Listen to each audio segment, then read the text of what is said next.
நவராத்திரியில் 5வது நாள். இந்த நாளில் நாம் செய்யக்கூடிய பூஜையினால் வாழ்வில் சாந்தி, கருணை, வளம் போன்றவை வரும்.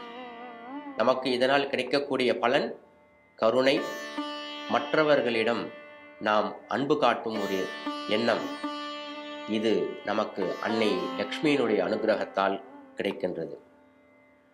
இந்த 5வது நாள் நவராத்திரியில் கொலு வீற்றிருக்கும் இடத்தில், எந்த இடத்தில் அன்னையானவள் வீற்றிருக்கிறாளோ அங்கு சுத்தம் செய்து தீபத்தை ஏற்றி ஆசனத்தில் அமர்ந்து ஆச்சமனம் செய்து சங்கல்பம் செய்ய வேண்டும்.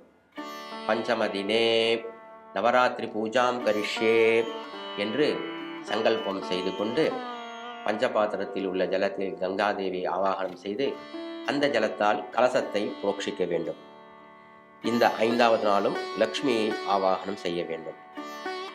பத்மாசனஸ்திதே தேவி பரபிரம்மஸ்வரூபிணே பரமேஷி ஜெகன்மாதா மகாலட்சுமி நமோஸ்துதே என்று பிரார்த்தனை செய்து ஆவாகனம் செய்ய வேண்டும்.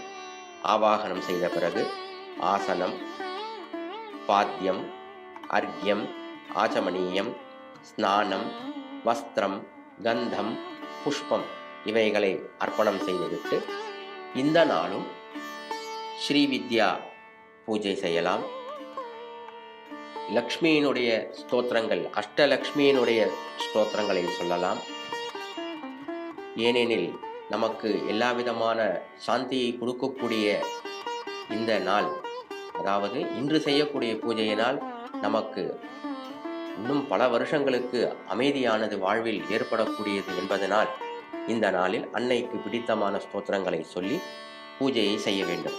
பிறகு தூபம், தீபம் இவைகளை கொடுத்து நைவேத்தியம் செய்து அன்னை பிரார்த்தனை செய்து க்ஷமா பிரார்த்தனை சமர்ப்பணம் செய்ய வேண்டும்.